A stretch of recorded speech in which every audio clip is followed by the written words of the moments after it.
There are two kinds of fundamental mistakes that make people poor. Mistakes are divided into tactical and strategic ones. The first tactical mistake is not to keep a record of income. We all have income, a salary, maybe some part-time jobs. You need to write down your income on a piece of paper or in Excel to have an idea of what your monthly income is. Expenses should not exceed income so that the next tactical mistake, which is called the cash gap, does not develop. You don't write down what your income is. You make some expenses. And suddenly you don't make ends meet. The second tactical error, the cash gap, occurs automatically if you make the first tactical error and do not keep records of income. When there is a cash gap, people start to fuss, borrow and take out loans at interest. There are strategic mistakes, and they are more long-term.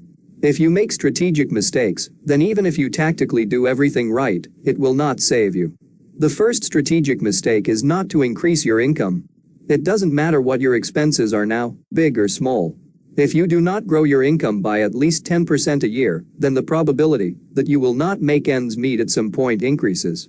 The second strategic mistake is not to create a reserve. How stupid you have to be not to create reserves that will compensate you for some expenses that fall out.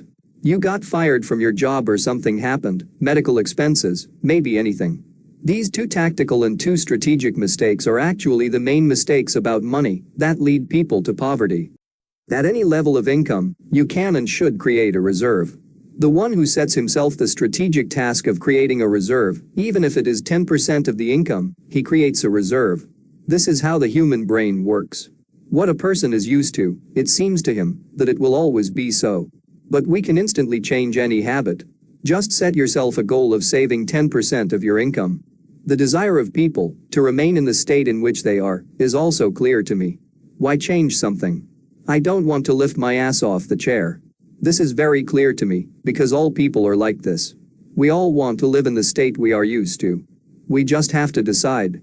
If we like the way we live, we should leave it as it is. If we don't really like the way we live now, then we need to do something different.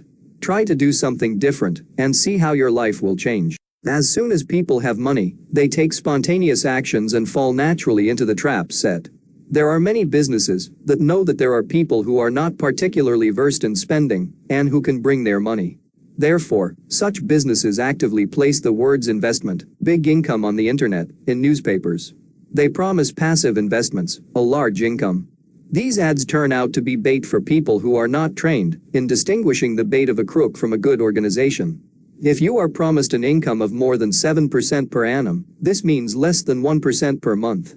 If you are promised more than this figure, the probability that these are scammers is very high. You still have no way to understand the scammers are not scammers. Run away from there. Each time has its own galaxy of scammers. The most important thing is that human stupidity has not gone away. The belief in miracles and the desire for a miracle to happen in each of us lives in the soul and heart. I recommend to everyone who watched this video to close the leaks in the path to poverty. Send this video to your family, friends, acquaintances, and anyone you wish well. I understand that you are waiting for a miracle.